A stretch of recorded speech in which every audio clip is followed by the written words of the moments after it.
¿Qué tal? Buenas tardes a todos, bienvenidos a mi casa. Soy Guillermo Arduino. Esto es Encuentro Digital CNN. Vamos a empezar la semana viendo números en Estados Unidos y más allá también. Saben que la situación está muy complicada en la India. Hay buenas noticias para Europa.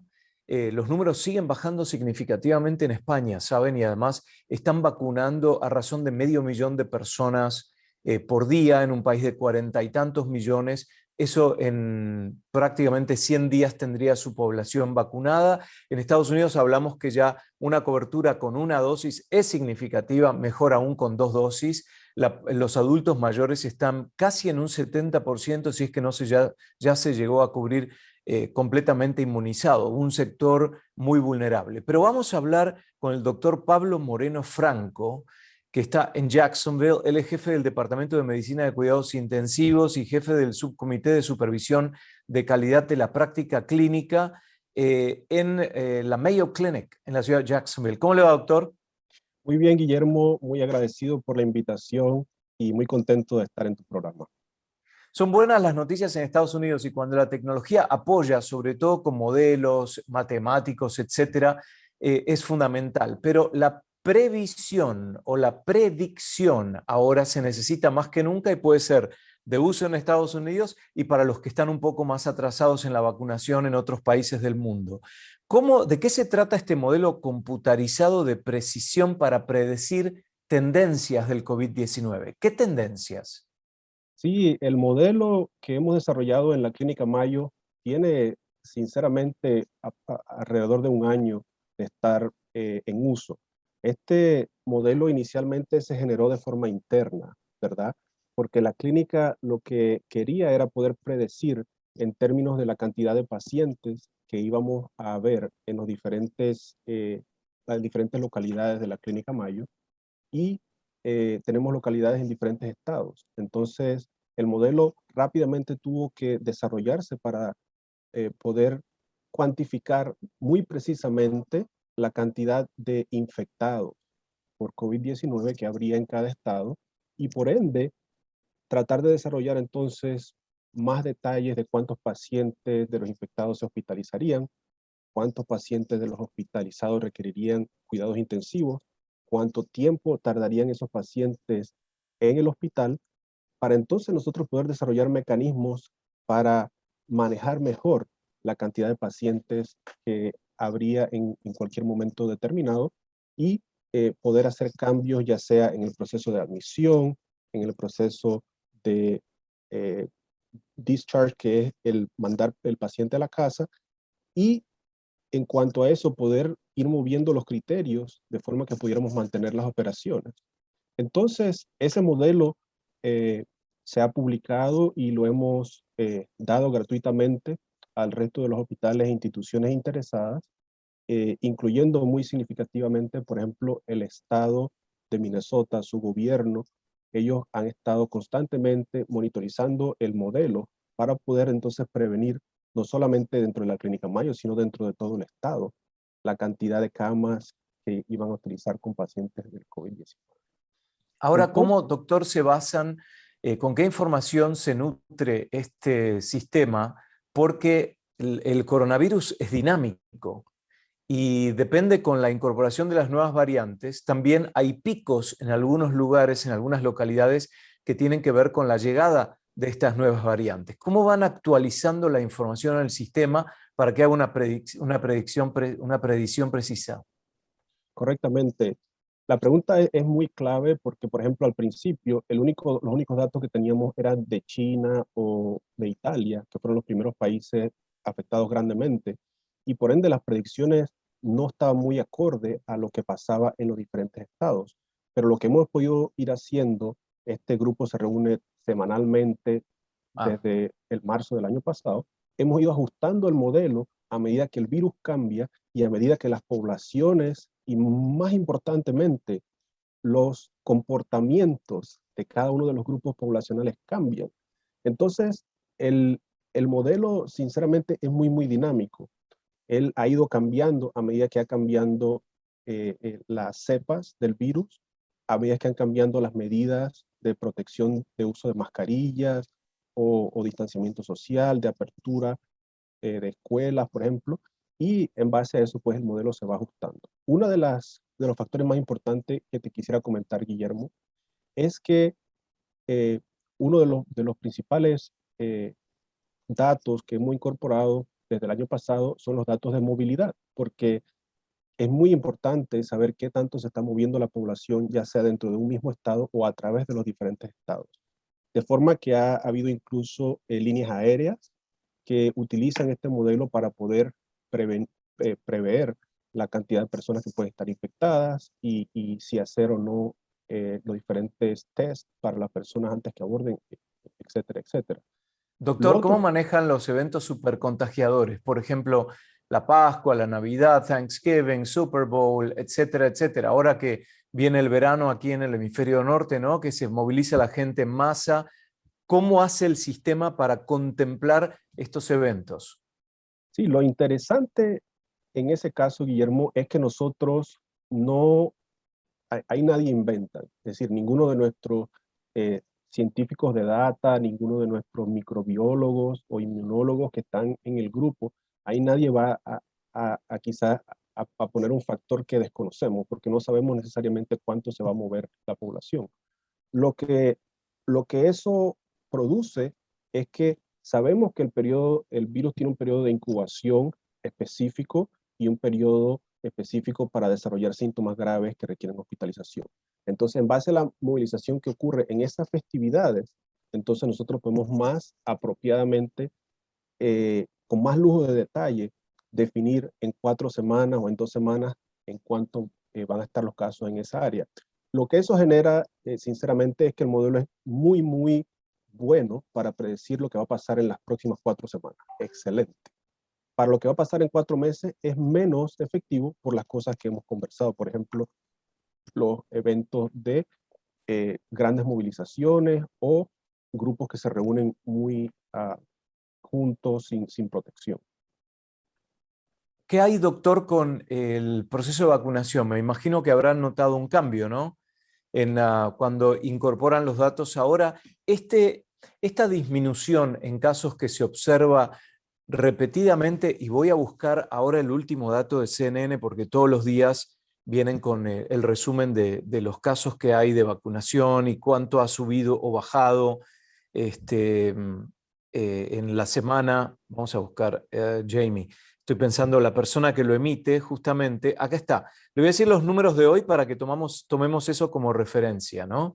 Correcto. Acá dice, nuevos casos de COVID-19 con respecto a la semana pasada bajó un 15%. En los casos de muerte, 2% de disminución comparado con la semana pasada. Casos de hospitalización, 6,66% de disminución comparado con los datos de la semana pasada. ¿Podemos concluir que esto es por la vacunación? Bueno, se pueden sacar muchas conclusiones. Lo que nosotros hemos hecho para, como le digo, tratar de eh, tener una idea más científica, ¿verdad? Hemos aplicado, como en todo en medicina, hemos aplicado el rigor del método científico para poder definir los casos que van a ocurrir y tratar de entender el por qué. Y para responderle a su pregunta, yo quisiera ahondarme en los detalles de este modelo que incluyen lo que llamamos individuos susceptibles, individuos infectados, individuos removidos. Lo llamamos el SIR, el modelo SIR. Susceptibles son todos aquellos individuos que no han estado vacunados o no han estado infectados. Infectados, pues obviamente son aquellos que han estado expuestos y adquirieron la enfermedad por COVID-19 y allí esos algunos se hospitalizan y otros no. Cuando la persona se recupera, entonces lo ponemos en el grupo de removidos. Quiere decir que ya esa persona desarrolló inmunidad. De esa manera movimos el modelo por todo el 2020 prácticamente. Si no fue Ah, hasta final del 2020 que comienza la vacunación. Cuando comienza la vacunación, se tiene que cambiar las ecuaciones matemáticas claro. en la que se basa el modelo para incluir la vacunación. Entonces, la inmunización o la vacunación pasa a individuos de susceptibles a removidos, porque sabemos que esas personas van a tener inmunidad y prácticamente van a tener una disminución del riesgo de infectarse, o incluso si se infectan, entonces van a tener un riesgo disminuido de hospitalización. Entonces tomamos todas estas características en cuenta para poder predecir qué tanto impacto puede tener la vacunación en los próximos casos del COVID-19. De forma, Sí, adelante. a grosso modo podemos decir que si se han vacunado 245 millones de dosis de vacuna, es decir, primera y segunda o segunda, se han aplicado, 312 millones y medio se han distribuido en Estados Unidos. Todavía estamos viendo un promedio de 2 millones y medio de vacunaciones por día. Es alto, porque Sí, pensemos que se llegó a 3 millones y bajó a 2 millones y medio, igualmente es un número sumamente alto. España también está viendo un número, una disminución en el caso de hospitalizaciones, de contagios, también avanzando con la vacunación rápidamente, mientras que la India, Argentina, Perú, tantos países que tienen un problema de acceso a las vacunas, los números están subiendo también y la gran preocupación es la llegada de nuevas variantes, ¿no? Que no estén contempladas con la cobertura de la vacuna. Es decir, hay varias capas de esta historia que hay que tener en cuenta y hay muy sí, poca información porque es una enfermedad nueva. Por eso hacemos preguntas que realmente todavía tal vez no hay respuestas. sí, Volvamos al tema del... ¿Quería decir algo, doctor, sobre ese tema? sí, sí, cómo no, Guillermo. Un par de ideas muy, muy importantes en base a esto. Yo pienso que los números de vacunados como, como tal, el número específico, lamentablemente no es lo más importante. Lo más importante es el porcentaje de vacunas. ¿Por Claro, qué? Porque sabemos que cuando se llega a vacunar a un porcentaje alto de la población, eso hace que los casos comiencen a disminuir. El término que usualmente se ha utilizado es el término de inmunidad comunitaria o inmunidad de rebaño, que se dice que cuando el 60 o 70% de los individuos han estado ya sea recuperados o inmunizados con la vacuna, se puede entonces alcanzar esa inmunidad de rebaño y los casos comienzan a disminuir. Lamentablemente, como usted correctamente lo ha explicado, las cepas nuevas, como la cepa, por ejemplo, de Inglaterra, la B117, tiene un 60% de transmisión mayor que las cepas anteriores. Si usted hace la matemática de eso, la inmunidad comunitaria ya no se puede alcanzar con un 60% o incluso claro. 70%. Hay que ir casi cerca de un 80% de la población vacunada para lograr que los casos comiencen a disminuir. Poco probable, ¿no? Poco probable, y usted muy bien lo decía, Estados Unidos, por más, digamos, dinero que haya y por más campañas de vacunación que haya, se han hecho estudios, ¿verdad? Y se le ha preguntado a la gente si se vacunarían o no. Lamentablemente, el 30% de la población de Estados Unidos ha dicho que quizás no. Muchos epidemiólogos dicen, si hacemos campañas muy, muy fuertes y insistimos mucho, quizás llegaremos a un 80 o un 90%. Pero la pregunta más clave es, ¿llegaremos a nosotros a ese porcentaje de una forma lo suficientemente rápida para que podamos, digamos, ir más rápido que el virus? En este momento es una competencia entre qué tanto puede mutar el virus y qué tanto puede aumentar la transmisibilidad con respecto a la vacunación. El modelo específicamente que queremos conversar hoy, hemos aplicado los conceptos de susceptible, infectado o inmunizado y removido al modelo que yo le expliqué anteriormente. Y lo que hemos logrado, por ejemplo, en un estudio que publicamos recientemente en Mayo Clinic Proceedings, que es la revista de la Mayo Clinic, aplicamos el modelo, por ejemplo, al estado de Minnesota y pusimos 3 escenarios bien, bien sencillos. El primer escenario es si en este momento en adelante no se pudiera vacunar a más nadie en ese estado, si por alguna razón no hubiera más vacunas. Lo que eso nos llevó a ver es que los casos podrían aumentar a cerca de 200 casos por 100,000 habitantes en las próximas semanas. Sin embargo, el segundo escenario que pusimos es, bueno, ¿qué tal si ya tenemos en el estado 30% de la población vacunada. Ya teniendo 30% de la población vacunada, eso se incluye en la fórmula y sabemos que eso disminuiría ese pico de casos de 200 a 50 casos por 100.000 habitantes. Pero lo más interesante, lo más importante es que si usted, digamos, mágicamente lograra vacunar de forma inmediata al 75% de la población del estado de Minnesota, eso llevaría a la disminución drástica de los casos a una forma prácticamente indetectable. Entonces, eso es una historia muy, muy importante que quisiéramos compartir con todo el público porque alentaría a los gobiernos de los países que usted ha mencionado, pero más importantemente, alertaría a nuestra comunidad latinoamericana y realmente global a que por favor se vacunen, porque Sí. solamente con ese comportamiento podemos alcanzar esos porcentajes. ¿Sabe, doctor, que dentro del mercado hispano o de la población hispana de Estados Unidos hay muchos que no se quieren vacunar?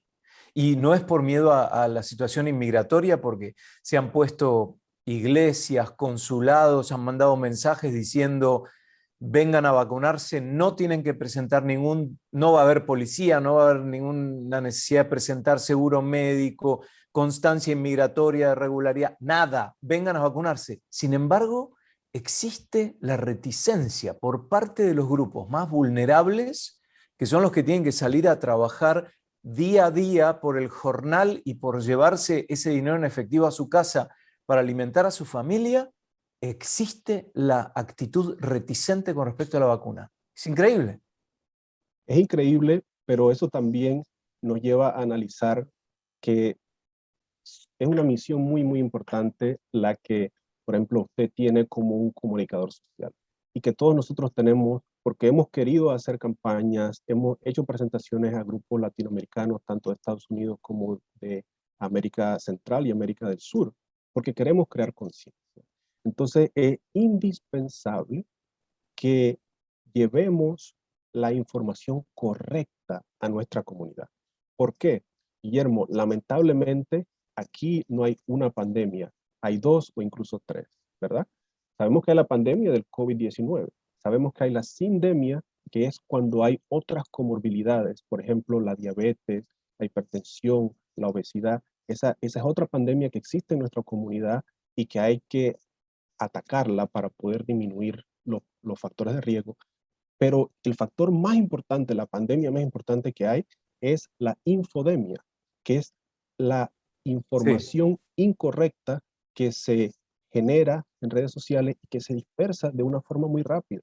Entonces, tenemos que seguir haciendo conciencia con su ayuda, con toda la comunidad de telecomunicadores para poder entonces explicar en detalle que hay que vacunarse y que es la mejor forma de salir de este escenario. Además, nosotros, por ejemplo, observamos que el problema también está a nivel de los líderes, porque líderes de los gobiernos, porque no deberían ellos ponerse frente al micrófono a hablar de la pandemia del coronavirus. Tienen que darle lugar a los científicos, a los médicos, a los líderes de institutos de enfermedades infecciosas como el doctor Fauci, pero el equivalente en cada país, y dejar que ellos conduzcan la conferencia de prensa y respondan las preguntas de los periodistas. Yo lo que observo es que hay mucho político presente dando datos como si fuera un médico docente de la Facultad de Medicina de cualquier país, y evidentemente es como si yo transmitiera el mensaje. Yo no lo puedo transmitir con la misma autoridad y corrección que un médico que se dedica a este tipo de cosas. Es increíble, pero lamentablemente hay que estar constantemente prestando atención a la palabra científica y no a la de los políticos, que también tienen otras intenciones. Doctor, ¿qué pasa si se aplicara este mismo modelo a países que tienen otro historial con respecto a la pandemia? Vamos a decir, ¿se puede aplicar este modelo computarizado de gran precisión de la Mayo Clinic en la India, en Paraguay, en México? Bueno, desde el punto de vista científico y desde el punto de vista matemático, sí se puede, ¿verdad? Pero hay también que tomar en cuenta situaciones específicas como, por ejemplo, infraestructura y tecnología. Claro. Lo que yo quiero decir con eso es que usted correctamente ha explicado que a veces, digamos, la política se interpone entre la salud y la población. Y eso es lo que se quisiera evitar. Quisiéramos que la ciencia estuviera guiando el proceso. La forma de hacer eso es logrando tener los datos precisos de cuántos individuos se han infectado y cuántos individuos se han vacunado, para tener entonces los mecanismos para calcular esos porcentajes. Estos modelos simplemente van a reaccionar a los datos que se le incluyen en el modelo. Y si usted tiene un país que lamentablemente no tiene la infraestructura suficiente para calcular esos porcentajes, no está aplicando la cantidad de pruebas necesarias para la población que tienen. Entonces, lamentablemente el modelo no va a ser tan preciso. La precisión del modelo va a depender mucho entonces de los datos que se le incluyen. Por eso es tan importante que las instituciones académicas tengan independencia, así como otras instituciones dentro de un país, como el Poder Judicial, el Poder Legislativo, la independencia del poder político para poder comunicarse con otras entidades, por ejemplo, la Mayo Clinic, Johns Hopkins University, que reúne todos estos datos, porque yo muchas veces me pregunto, ¿cómo podemos saber que esa información que publica, por ejemplo, Johns Hopkins con respecto a otro país, ellos reciben la información que le dan las autoridades? Pero ¿qué confianza tienen en que esa información sea certera y no esté contaminada con otros datos? Como también, doctor, yo quería preguntarle en líneas generales en cuanto al coronavirus. ¿Es la obesidad, no el sobrepeso? Porque tal vez para un médico yo, que tengo un índice de masa corporal probablemente de 22%, tal vez tengo sobrepeso, pero no soy obeso. ¿Es la obesidad uno de los factores más importantes para generar que esa persona sea más susceptible, teniendo en cuenta esas tres letras que usted nos dijo, S y R? ¿Es la obesidad una de ellas? Sí, la obesidad es uno de los factores de riesgo para entender que individuos que están susceptibles y se infectan pueden tener una trayectoria más difícil con el coronavirus. Para ser muy específico, la obesidad como tal produce un síndrome de inflamación en el sistema, una inflamación a muy bajo nivel que generalmente uno no se da ni cuenta de que la tiene. Pero al adquirir una enfermedad como el coronavirus, esa inflamación se multiplica y al multiplicarse vienen a entrar en juego otros mecanismos, por ejemplo, los de hipercoagulabilidad. Y al aunarse estos mecanismos, lo que termina produciendo es que la enfermedad en ese individuo sea mucho más severa que si hubiera tenido un índice de masa corporal más bajo.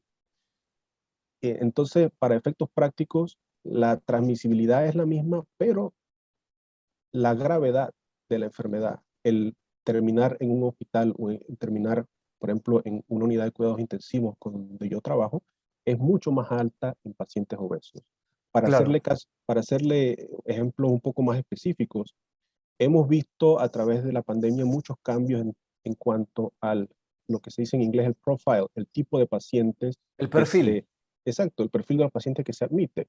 Entonces, ese perfil generalmente comenzó individuos de edad avanzada, pero a medida que se fueron vacunando esos pacientes, hemos ahora visto mucho más pacientes jóvenes, pero la mayoría tienen un factor de riesgo, ya sea obesidad o algún problema con inmunosupresión o trasplantados. Entonces, eso explica la obesidad como uno de los factores de riesgo para hospitalización. ¿Y cuál es el índice de masa corporal que define que una persona sea obeso o no?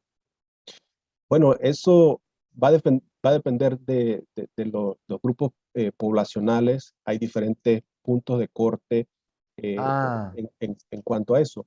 Pero digamos, desde el punto de vista matemático, hay una relación. Mientras más alto el índice, sobre todo por encima de 25 y 30, mm. más alta la gravedad de la enfermedad. Y esos Sabe, estudios, doctor, que acá en Georgia daban la posibilidad de vacunarse antes de que llegara el grupo etario de la persona si tenía un índice de masa corporal superior a 25. Entonces, aquí en Georgia probablemente ese sea el cutoff, ¿no? La cifra que marca la diferencia. Tenemos que cerrar, doctor. Haga una conclusión para despedirnos. Lo que queremos decir para concluir es que el COVID-19 se puede detener solamente si creamos conciencia clara, si nos mantenemos apegados al método científico, si vacunamos a la mayor cantidad de población posible en la menor cantidad de tiempo posible, que hay que dejar de un lado, por ejemplo, la política, hay que enfocarse en la salud y en la educación. Si hacemos esto, ya sea de forma mancomunada con las instituciones de salud, las universidades, los gobiernos, los ministerios de salud, vamos a lograr que se pueda reducir los contagios por COVID-19. Pero eso va a requerir la unión de todos estos grupos para poder ayudar a crear conciencia. Y por el momento los resultados son buenos, tal vez el miedo que la gente tiene es a largo plazo que puede pasar, pero ya está evidenciado que muchos se vacunaron y no les pasó nada. Al contrario, están protegidos. Entonces, ya por lo menos eso es evidencia que ha convencido a muchos de que este es el camino a tomar. Doctor Pablo Moreno Franco. Sí, adelante, doctor. Y una pregunta que surge, Guillermo, muy frecuentemente. Las personas dicen, ¿me debo vacunar con esta vacuna o con la otra cuál? La pregunta es importante y la respuesta es muy sencilla. Hay que vacunarse con la primera vacuna que les esté disponible, porque se han hecho los estudios de forma rigurosa y estas entidades de salud están ofreciendo esa vacuna a los individuos que la necesitan. Entonces, Claro. la primera que haya la oportunidad de recibirla, hay que buscar. Exacto. Muchos gobiernos, de hecho, no le dan la opción a la gente de elegir cuál. Yo cuando saqué mi turno vi que me tocaba la de Pfizer, pero sé que en otros países uno recién se entera cuando se la aplican, ¿no? Así que así debería ser, porque con las vacunas de la gripe no nos fijamos quién es el que la fabrica, ¿no? Ahora se ha politizado el concepto y entonces genera este tipo de dudas. Doctor Pablo Moreno Franco, hablando del modelo computarizado de gran precisión para predecir las tendencias de los casos de COVID-19. Gracias a usted, doctor, y a Clínica Mayo por participar en esta charla. Muchas gracias por la oportunidad. Hasta luego. Gracias. Y a ustedes también por acompañarnos. Soy Guillermo Arduino. Esto es Encuentro Digital CNN. Hasta la próxima.